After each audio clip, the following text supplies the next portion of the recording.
Alléluia, gloire soit rendue au Seigneur. Nous bénissons le nom du Seigneur pour sa grâce qui nous accompagne en ce jour, une fois de plus, enfants de Dieu. N'est-il pas bon et je peux même dire merveilleux, notre Seigneur est aussi merveilleux d'être dans sa présence, enfants de Dieu. Nous voulons le bénir pour toutes choses, nous voulons lui rendre gloire pour toutes choses. Alléluia. Enfants de Dieu, nous allons partager la parole de Dieu. Partenaires de réveil, nous allons partager la parole de Dieu.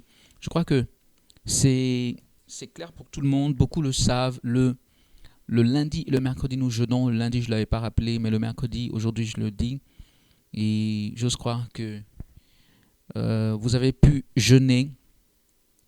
Nous sommes dans une dynamique. Il est important de ce que nous soyons un tissu, donc un corps, un tissu vivant de la gloire de Dieu. Et le Seigneur nous donne des règles. Ce que nous devons faire est quelque chose d'assez spirituel, assez spécial. Ce qui fait que, bien aimé, il est important pour nous de suivre les instructions du Seigneur. Il a parlé de 2 jours de jeûne. Je crois que si tu fais ce jeûne sans l'appui d'aucune main humaine, mais naturellement par la puissance du Saint-Esprit, des choses se redresseront dans ta vie. Naturellement, le but premier de ce jeûne, c'est notre vision, c'est-à-dire le réveil spirituel des nations. Donc, il va sans dire que durant ces 2 jours de jeûne, donc le lundi et le mercredi, tu te mettes à prier pour le réveil des nations. Si d'ailleurs tu ne le fais pas quelque part tous les jours. Je sais qu'il y a des gens qui le font tous les jours, donc je pense que ce n'est pas quelque chose de nouveau. Mais ce qui vient se rajouter, c'est le jeûne qui également, comme je le disais, te fera beaucoup de bien par rapport à tes sujets personnels, par rapport au fait que il faille en effet un beau jour ou un bon jour, il faut dire stop à l'ennemi. J'allais dire stop à sa manifestation dans ta vie. Bon, trêve de commentaires, nous allons parler à partir de la parole de Dieu. Donc on va prendre Luc le chapitre 24. Luc 24, alléluia. Et nous prenons à partir donc du verset 25, où il est écrit: alors Jésus leur dit, ô hommes sans intelligence, et dont le cœur est lent à croire tout ce qu'ont dit les prophètes. Ne fallait-il pas que le Christ souffrit ces choses et qu'il entrât dans sa gloire? Et commençant par Moïse et par tous les prophètes, il leur expliqua dans toutes les Écritures ce qui le concernait. Quand on regarde le verset 46 ou le verset 45, ce n'est pas trop loin. Alors il leur ouvrit, ou si vous voulez à partir du verset 44 d'ailleurs, puis il leur dit, c'est là ce que je vous disais lorsque j'étais encore avec vous. Oui, le verset 44 précisément, plutôt. Donc c'est là ce que je vous disais lorsque j'étais encore avec vous, qu'il fallait que s'accomplisse tout ce qui est écrit de moi dans la loi de Moïse, dans les prophètes et dans les psaumes. Alors il leur ouvrit l'esprit afin qu'ils comprissent les Écritures. Alléluia. Que la gloire, on va s'arrêter là, que la gloire revienne à notre Seigneur par rapport donc à ces passages qui nous sont dévoilés, je peux dire, ou communiqués en ce jour. Alléluia. Voyez-vous, Jésus-Christ parle d'une époque où il parlait à ses disciples. Et quoi qu'il parlait à ses disciples avec toute la force et l'autorité qui sont siennes, avec d'ailleurs toutes les preuves de signes et de miracles, il est clair que malgré tout, les disciples n'arrivaient pas à cerner ce que Jésus disait. Enfant de Dieu, ce n'est pas tout ce que tu vas pouvoir dire à des personnes que les gens vont pouvoir cerner. Car ce qui relève du spirituel ne peut être jugé que par des hommes spirituels. Parfois, et on va dire bien trop souvent d'ailleurs, les hommes n'arrivent pas à comprendre les voies de Dieu, le plan du Seigneur. Même lorsque le plan du Seigneur leur est révélé, même lorsque cela leur est expliqué, peut-être est-ce de notre nature charnelle, notre nature humaine, mais en tout cas, il va sans dire que nous passons notre temps à douter, à remettre en cause, à nous poser d'éternelles questions, à nous demander en effet si ces choses-là sont véritables. Jésus expliquait et il réexpliquait. Mais, il faut dire la vérité, c'est lorsqu'il est revenu ressuscité qu'ils ont bien compris ce dont il parlait. Je ne dis pas qu'ils ont bien cru en lui parce qu'ils croyaient en lui quand même. Mais on va dire que certainement leur foi était en chemin, ils ne se réalisaient pas bien tout ce dont il était question. Et là, Jésus explique qu'il fut une époque, je vous parlais de ces choses. Mais gloire soit rendue à Dieu, on peut dire Dieu le Père, ces choses sont maintenant réalisées. Enfant de Dieu, je veux te dire qu'il va arriver une époque de ta vie. Et je crois, par la puissance du Saint-Esprit qui me fait parler, je crois que cela ne va pas tarder. Mais il va arriver une époque de ta vie où tu vas dire à des gens, c'est ce dont, à l'époque, je vous parlais. En parlant de quoi? En parlant de la gloire de Dieu qui aura affecté ta vie. Bien-aimés, celui qui leur parlait en ce moment précis était rayonnant de gloire et de puissance. Quel contraste pouvons-nous dire avec ce Jésus qui, a quelques jours à peine, moins d'une semaine en tout cas, ils avaient vu être martyrisés, frappés, le visage et d'ailleurs tout le corps, tout, on va dire tout tuméfié, tout endolori, tout même déformé par les hématomes, par toutes sortes de douleurs, de coups qu'on lui a infligés. Quel contraste! Vous vous rappelez, les disciples ont fui parce que, enfin, ils étaient, en ce moment précis, ils étaient sans espoir. Ils étaient sans espoir. Quand ils voient que celui en qui justement ils avaient fondé tout leur espoir est aussi facilement attrapé, saisi, jugé, même crucifié sans que rien ne se fasse en moins de 24 heures, en moins d'une journée, tout ça c'est fait. Ils n'ont rien vu dedans, ils étaient en train de manger autour de la table avec lui, ils étaient tout contents, mais en moins de 24 heures il est mort. Alors, ils étaient tout désespérés. Quel contraste, enfants de Dieu. C'est pourquoi il leur dit, c'est ce dont je vous parlais. Ne fallait-il pas que le Christ, le Fils de Dieu, passe à travers ses souffrances pour finalement entrer dans cette gloire? Et c'était dans cette gloire qu'il leur parlait, enfants de Dieu. Une dimension où il était brillant, étincelant, éclatant, une dimension où, en effet, il est entré dans sa gloire, les lois physiques. Il était dans un corps, c'est assez extraordinaire, il était dans le corps que les gens ont connu. Et finalement, ce n'était plus le même corps. Parce que ce corps, vous savez, c'était le même corps, pourquoi? Parce que Jésus leur montre les trous de ses clous, tout ça. Il dit, regardez mes mains. Il leur dit même, donnez-moi quelque chose à manger, je vais manger devant vous. Il lui donnait à manger. C'est le même Jésus, c'est le même corps. Il dit, je ne suis pas un fantôme, c'est moi. Mais chose curieuse, il n'était plus soumis aux lois de la gravitation, aux lois physiques. Il entrait, il sortait, il disparaissait, il apparaissait. Il allait au ciel, il revenait. Bref, il était dans une autre dimension. Quelque part, Jésus-Christ nous ouvre un chemin. Et c'est ce même chemin dont il a parlé en disant que celui qui veut venir à sa suite se charge de sa croix, en parlant de quoi? De la souffrance. Mais ce n'est pas, disons, la promesse de la souffrance qui est naturellement la meilleure promesse ou la finalité. La finalité, c'est que tout comme lui, il a dû souffrir ces choses pour entrer dans sa gloire, nous aussi, nous souffrons le temps présent, le temps actuel. Je peux même dire quelques petites souffrances, on va dire comme ça, comparées et pour entrer à la gloire, dans la gloire que le Seigneur notre Dieu nous a réservée.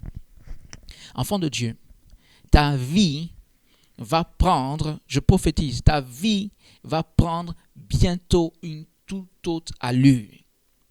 Parce que toute la souffrance que tu as pu endurer va être transformée en gloire. Il dit, ne fallait-il pas que le Christ souffrit pour entrer dans sa gloire? C'est comme un processus obligé. C'est ce qu'on appelle le plan de Dieu. Le plan de Dieu pour ta vie, comme le plan de Dieu pour Jésus-Christ, ce plan-là a transité par une case souffrance. Lorsqu'on compare cela à la souffrance de Jésus, lorsqu'on regarde la souffrance de Jésus, on pourrait même dire une souffrance insoutenable. Et peut-être que dans ta vie actuellement, enfant de Dieu, tu es aux prises avec une souffrance que tu ne comprends pas, une souffrance insoutenable. Ne fallait-il pas? Jésus lui-même, en plein dans ce calvaire ou dans cette difficulté, il crie à l'Éternel son Père, Seigneur, s'il est possible, enlève-moi de cette souffrance. Éloigne-moi de cette souffrance. Toutefois, s'il n'y a pas d'autre voie, en effet, que ce soit ta volonté qui se fasse. Il y a un contraste. On peut dire que là, Jésus, je ne sais pas comment je vais dire, il rayonne, il n'y a plus de pleurs, il n'a plus, si je me souviens ainsi, pas vraiment les pleurs, mais de souffrance ou de douleur. Enfin, il y a quelques jours à peine, il était passé par un très, très, très mauvais temps. On n'arrivait même pas à le reconnaître, tellement son visage était endommagé. Il avait souffert dans sa chair. Et là, il est dans un corps de gloire. Enfant de Dieu, c'est une telle promesse que le Seigneur te destine à recevoir. C'est-à-dire que bientôt, tu seras dans une toute autre dimension, au point que ceux qui t'avaient connu dans cette souffrance actuelle n'en croiront pas leurs yeux. Peut-être que tu seras un peu obligé, comme Jésus l'a fait, de dire, écoutez, c'est moi, approchez-vous, voyez que je suis la même personne, c'est bel et bien moi, sauf que Dieu m'a transposé dans une autre dimension. Je veux dire à une personne aujourd'hui, la souffrance que tu traverses a un nom. Cette souffrance s'appelle plan de Dieu pour que tu hérites bientôt la gloire de Dieu. C'est pourquoi quand ça devient si difficile et en effet tu mets un grand point d'interrogation en disant mais pourquoi? Rappelle-toi que Jésus-Christ a dû passer par ce chemin et il te fait toi aussi passer par ce chemin pour que comme lui il a hérité la gloire, toi aussi tu puisses hériter la gloire. Il n'y a pas d'autre plan, il n'y a pas d'autre point de passage. Bien aimé, c'est un peu comme si il y a, c'est un chemin étroit et il n'y a qu'un seul chemin pour passer. Tout le monde y passe pour pouvoir hériter la gloire de Dieu. Bientôt, tu seras dans une toute autre dimension. Dans cette autre dimension, les exigences et la souffrance, les limitations, on peut le dire ainsi, les limitations de ta vie actuelle ne se manifesteront plus.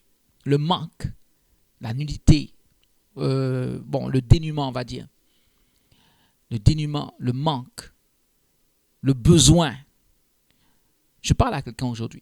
Le besoin, comme tu peux expérimenter maintenant, eh bien, tu ne seras plus dans cette dimension de souffrance, dans cette dimension de limitation, dans cette dimension de manque, dans cette dimension de, des coups qui te tombent là-dessus et tout te descend là-dessus. Tu te dis, mais est-ce que je suis appelé par Dieu réellement? Est-ce qu'il y a vraiment un Dieu qui m'aime? Est-ce que vraiment je suis le choix de Dieu ou je suis le serviteur ou la servante de Dieu?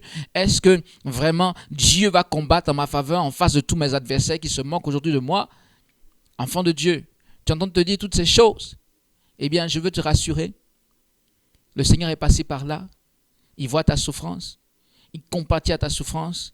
Mais il te dit par ma bouche que sache que tu vas entrer bientôt dans ta gloire. Tu vas expérimenter bientôt ta gloire. Et en effet, la gloire qui nous réserve est toujours proportionnelle à la souffrance que nous avons endurée. Enfant de Dieu. Et si cette souffrance a été atroce, cette gloire sera extraordinaire.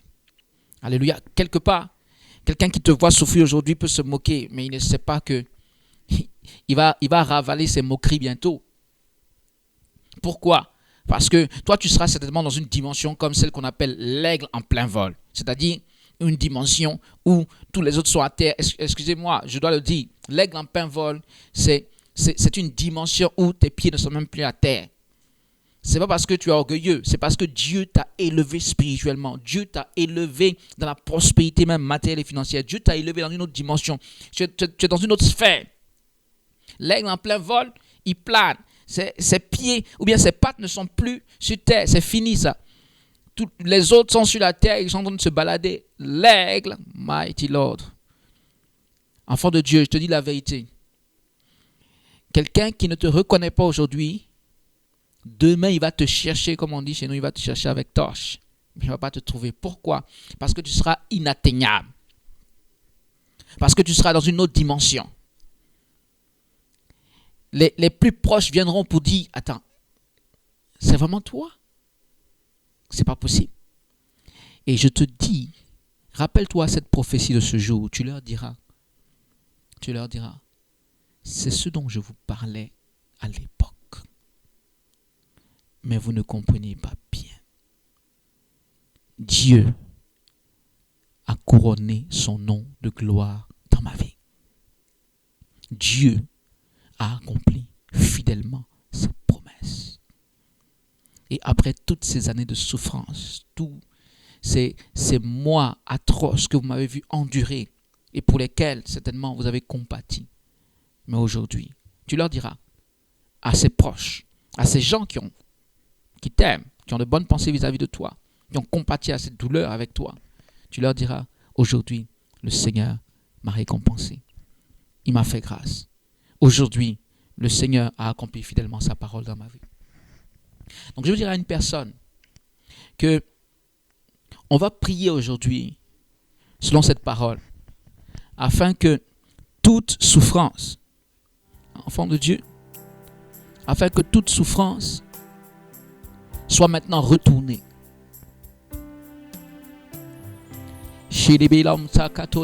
Que toute souffrance, que tu sois retourné, que tu ne murmures plus, que tu ne te poses plus trop de questions. Bien-aimé, quand on dit souffrance, c'est souffrance. Souvent tu te dis, ma souffrance est trop, mais ta bénédiction aussi sera trop. Prends ça comme ça. Ce que je veux dire par là, c'est que si nous endurons des choses et qu'elles sont faciles pour nous, c'est qu'on ne parle pas de souffrance. Si tu traverses des événements et que, allez, on va dire comme on dit, ton cœur ne bat pas, on va dire ton cœur ne bat pas la chamade. Enfant de Dieu, je prie pour ton élévation ce soir. Comment te dire?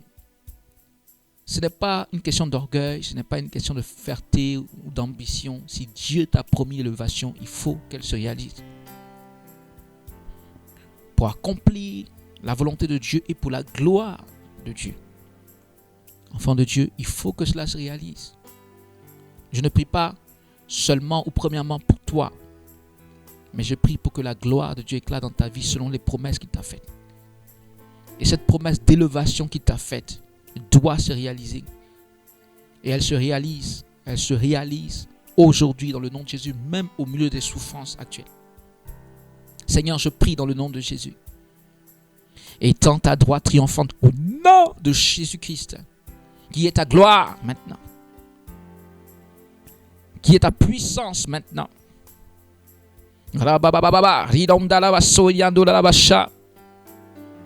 Qui est ta puissance, élève ton peuple, élève tes enfants. Seigneur, je prie que ce jour soit comme un jour de bilan. Oui, je plaide la cause de tes enfants devant ta face. Que cela soit comme un jour de bilan. Où Seigneur, tu fais le point sur toutes les souffrances qu'ils ont pu endurer jusqu'à présent. Et Seigneur, à cause de ta grâce et à cause de ta puissance, tu y mets un terme. Seigneur, pour les transposer dans des dimensions de gloire, maintenant au nom de Jésus, pour la gloire de ton nom. Seigneur, je crois qu'à travers toutes ces épreuves, tu les as parfaits dans leur caractère, dans leurs pensées, dans leur attitude, dans leur perception du monde environnant et de toutes ces choses. Je crois que tu les as émondés, je crois que tu les as purifiés. Je crois que quelque part, oui, tu les as épurés comme l'or au milieu de la fournaise. Je le crois au nom de Jésus.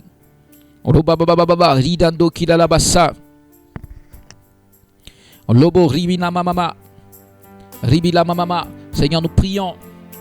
Étends ta droite triomphante maintenant. Manifeste-toi, manifeste-toi, manifeste-toi, manifeste-toi, manifeste-toi, manifeste-toi, manifeste-toi, manifeste-toi, manifeste-toi, manifeste-toi, manifeste-toi, manifeste-toi, manifeste-toi, manifeste-toi. Agis puissamment, agis puissamment, agis puissamment, agis puissamment, agis puissamment, agis puissamment, agis puissamment. Que les montagnes tombent. Lobo riaba kotama lama soko riaba. Que les montagnes s'écroulent face à ta présence au Dieu de gloire. Il est dit dans ta parole que lorsque tu te lèves, tes ennemis se dispersent, ils fuient devant ta face, tes adversaires fuient devant ta face, ô Éternel Dieu des armées. C'est pourquoi je prie en ce moment que maintenant ton étendard soit levé en faveur de tes fils et de tes filles, dans le nom de Jésus, et que tu démontres, Seigneur, de par la manifestation de ta puissance, tu démontres que si les ennemis semblaient dominer jusqu'à présent, cela n'était que de par ta volonté, que de par ton plan. Parce qu'une fois que ton plan a décidé que le temps est venu pour que tes enfants sortent de ça, aucun sorcier, aucune œuvre de ténèbres ne peut plus tenir compte tes enfants. Dans le nom de Jésus, je crois que tu les transposes dans une autre dimension. Je crois que tu déchires, Seigneur, tout vêtement de pauvreté spirituelle ou sous tout autre plan qu'ils avaient pu revêtir pendant même des années. Je crois que toutes choses changent par la manifestation de ta gloire maintenant. Je crois que tu les retires des grandes eaux. Enfant de Dieu, prie avec moi. Il est temps. Dieu peut faire quelque chose pour toi aujourd'hui même. Il est temps que tu cries à lui, ne serait-ce que quelques minutes là. Alléluia.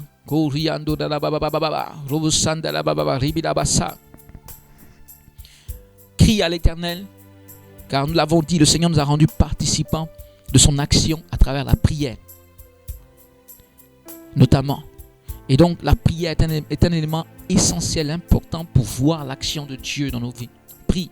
Même si tu dis, le Seigneur m'a promis, ou je sais que cela va se réaliser, cela s'active par la prière. Donc prie le Seigneur en ce moment et dis, Seigneur, je crois que le temps est venu. Prions le Seigneur. Seigneur, manifeste-toi, manifeste-toi, manifeste-toi, manifeste-toi. Agis puissamment, agis puissamment, agis puissamment. Que les vies soient bouleversées. Que les vies soient transformées.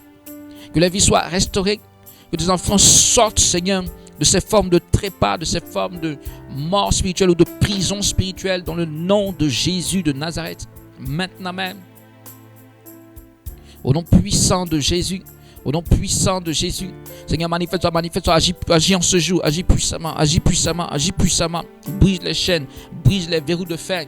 Libère ton peuple, libère tes enfants. Manifeste ta gloire extraordinaire, puissante dans leur vie. Transpose-les dans une autre dimension.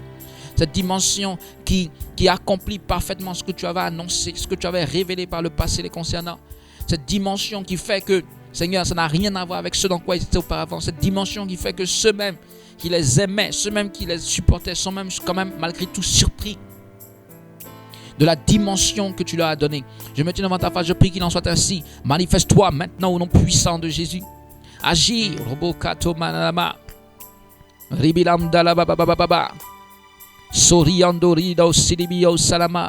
Oh Seigneur, nous aimons ta présence. Agis puissamment, agis puissamment, agis puissamment. Élève tes enfants. Élève-les maintenant dans toute autre dimension, dans des dimensions extraordinaires. Jésus, n'est-ce pas que la Bible dit que tout don parfait, toute grâce excellente viennent de toi, viennent d'en haut, viennent de toi. Toi, tu es dans les choses excellentes. Toi, tu es dans les choses parfaites. Toi, tu es dans les choses glorieuses. Toi, tu es dans les choses remarquables. Et je peux même dire remarquer dans la sainteté, dans la pureté. C'est pourquoi je prie en ce moment que ta gloire descende. Et que par ta grâce infinie, Seigneur, oui, il soit fait grâce maintenant à tes enfants. Retire-les des grandes eaux. Retire-les de cette souffrance. Retire-les de cette tempête, de ces tourments. Retire-les maintenant de cette difficulté. Retire-les maintenant de ces épreuves.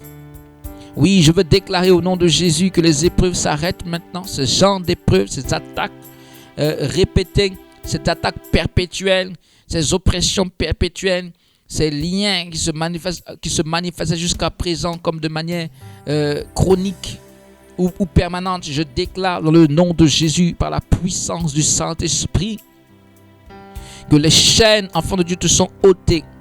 Je déclare dans le nom de Jésus de Nazareth, en tant que prophète de l'Éternel, je déclare dans le nom de Jésus que maintenant ces chaînes qui te liaient sont ôtées. Dans le puissant nom de Jésus, ces chaînes te sont ôtées. Au nom puissant de Jésus, toute ta vie, tu ne vas pas rester dans les chaînes. Je pense qu'on se comprend. Il faut bien un pan de ta vie où tu vas glorifier Dieu. C'est-à-dire un pan de ta vie où tu vas expérimenter la gloire de Dieu et l'élévation de Dieu pour réellement le glorifier à un haut degré. Et je crois dans le nom de Jésus que cela est ainsi pour les enfants de Dieu ce soir. Dans le nom puissant de Jésus de Nazareth. Seigneur, nous te rendons gloire. Nous bénissons ton Saint-Nom.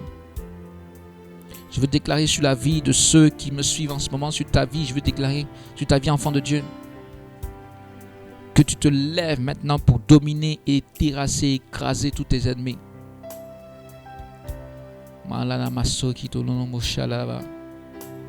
Avant qu'ils ne se rendent compte, tu les as tous terrassés.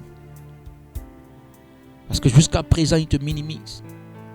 Mais avant qu'ils ne se réalisent, je déclare que le Seigneur fait quelque part une accélération, un changement de vitesse. Et au nom de Jésus, avant que tes ennemis ne se réalisent, tu les as tous terrassés, tu les as déphasés, tu les as dépassés. Tu es dans une autre dimension. Au nom de Jésus de Nazareth. Au nom puissant de Jésus, au nom de Jésus de Nazareth, maintenant même, Dieu va te transposer dans une autre dimension. Il va te transposer peut-être géographiquement.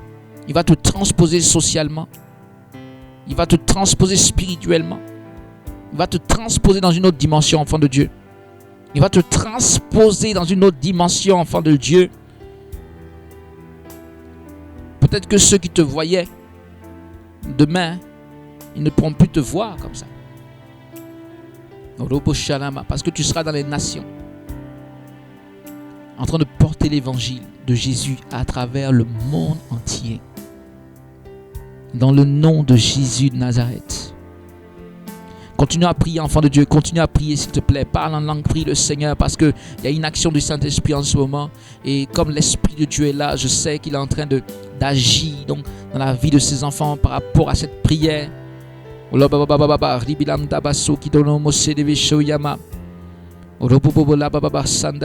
rendons gloire.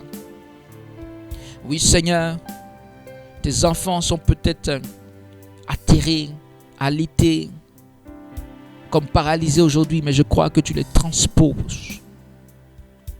Et tu fais qu'ils sont élevés maintenant au nom de Jésus. Je crois que tu les transposes au point que ceux qui les avaient connus même n'arrivent pas à les reconnaître. Je crois que tu les transposes dans la manière dont tu vas les utiliser spirituellement. Je crois que tu les transposes, la manière dont tu vas te révéler à eux. Tu vas leur accorder les visions et les révélations.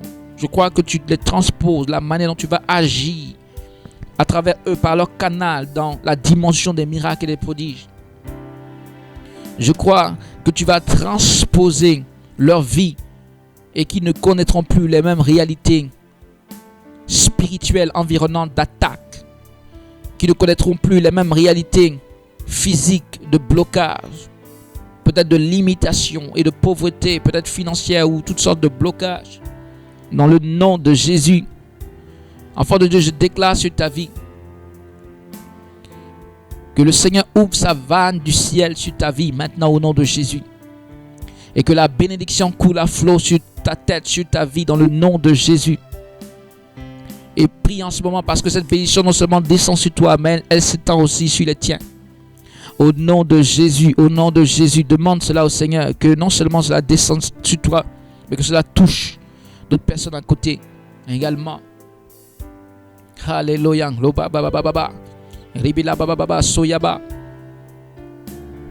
Il n'y a point d'autre Dieu que toi. Est-ce qu'on peut en ce moment prier et invoquer le Saint-Esprit? Prions, on termine dans quelques minutes. Prions pour réclamer la présence de l'Esprit dans le sens du réveil spirituel, toi-même ta propre vie, qu'elle soit bouillonnante de l'onction du réveil. Et tout autour de toi et dans tout ce que tu touches, dans tout ce que tu fais. Et d'ailleurs, dans toute cette dynamique, prions le Seigneur. Saint-Esprit, impacte les vies maintenant au nom puissant de Jésus. Par ta grâce et par ta puissance, que toute chose change maintenant. Que toute chose change maintenant. Que toute chose change maintenant. Nous réclamons ton onction de gloire. Ton onction qui vient pour libérer de toute captivité. Ton onction qui vient délivrer et faire sortir des cachots. Nous prions dans le nom de Jésus que ta gloire se déploie maintenant pour briser toute forme de chaîne, de limitation qui jusqu'à présent s'était imposée dans la vie de tes enfants. Seigneur, je déclare dans le nom de Jésus que tu repousses leurs limites de par ton onction extraordinaire qui descend. Que ton onction se déploie, que ton onction se déploie, que ton onction se déploie au nom de Jésus-Christ. Vous touchez les vies, repousse maintenant ces oppressions et ces limitations dans le nom de Jésus-Christ. Au nom de Jésus, enfant de Dieu, je commande dans l'autorité du nom de Jésus-Christ. Toute limitation financière s'éloigne, les murs de limitation financière, j'ordonne au nom puissant de Jésus.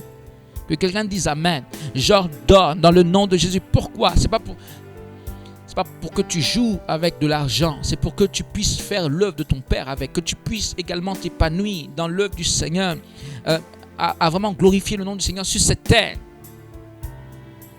Avec ses revenus. Au nom de Jésus. Parce que bien souvent, bien trop souvent, c'est l'ennemi qui bloque, qui attaque, qui opprime les enfants de Dieu pour ne pas qu'ils puissent avoir de liberté pour pouvoir faire l'œuvre du Seigneur avec leurs finances. Mais nous renversons maintenant ce processus qui s'était manifesté dans ta vie. Dans le nom de Jésus. C'est pourquoi j'ordonne, je commande au nom puissant de Jésus à tout mur de limitation de s'éloigner par la puissance du Saint-Esprit. Au nom de Jésus-Christ. Au nom puissant de Jésus. Qu'est-ce que je suis en train de dire? C'est que tu es maintenant de l'aisance financière. Ce n'est pas un péché. Je ne suis pas en train de faire mon focus de ça. Mais dans une certaine mesure, c'est nécessaire. D'ailleurs, la Bible montre que pas mal de gens qui sont dans cette Bible-là ont eu cette aisance. Si c'était un péché, le Seigneur n'allait pas leur donner. Je pense qu'il est opportun, selon le niveau que Dieu a réservé pour toi, que tu aies cette aisance pour pouvoir implémenter sur la terre des hommes la volonté du Seigneur. C'est pourquoi je déclare dans le nom de Jésus et de cette prière, je sais que le Seigneur l'a exaucé. Les murs de limitation financière s'éloignent de toi au nom de Jésus-Christ. Souffle maintenant. Alléluia. Réjouis-toi maintenant. En parlant de finances, je saisis la balle au rebond, je peux dire tout à fait comme ça, spontanément sur le vif, pour remercier ces personnes qui font mains et pieds pour nous soutenir financièrement. Je crois, c'est ma prière, pas d'aujourd'hui, c'est ma prière de toujours, et je sais que le Seigneur le réalise. C'est ma prière donc que je crois que tout argent que tu sèmes dans ce ministère, ma prière devant le Seigneur est de dire Seigneur, le moindre euro ou le moindre argent qui est semé dans ce ministère, Seigneur Dieu, tu rends à cette personne avec la bénédiction même multipliée. Ça, c'est ma prière. Et je suis persuadé que des enfants de Dieu ont déjà expérimenté ça dans ce ministère. Le fait que lorsqu'ils apportent, ils reçoivent de l'argent. Et je prierai toujours plus pour ça. Et quelque part, à un moment donné, j'attendrai beaucoup de témoignages en la matière au nom de Jésus-Christ. Le temps viendra où on parlera de ces choses, où certainement des enfants de Dieu rendront témoignage dans cet aspect de choses. Enfants de Dieu, nous sommes au terme de notre émission de ce jour, de cette adoration prophétique. Que la grâce et la paix du Seigneur soient sur vous. Rappelez-vous, pour tous ceux qui ne sont pas déjà inscrits comme partenaires de réveil, vous avez la possibilité. Sachez que partenaire de réveil, ce n'est pas justement, premièrement et seulement l'aspect financier. Au contraire, entrez dans cette dynamique et vous allez voir que beaucoup de choses sont en train de bouger et qu'il y a des ouvriers. Il y a des ouvriers du Seigneur dans cette dynamique. Et tu pourras faire de ta vie vraiment une vie au service de Dieu. Ça semble curieux, c'est à distance, chacun dans son pays, etc. Mais on fait des choses remarquables malgré tout ensemble. Alors, si vous le voulez bien, rapprochez-vous et vous connaîtrez ce qu'est un partenaire de réveil. Tous ensemble pour le réveil spirituel des nations. Est-ce qu'on peut le dire ensemble? Dis-le de ton côté. Tous ensemble pour le réveil spirituel des nations. Que Dieu vous bénisse. Au nom de Jésus. Shalom.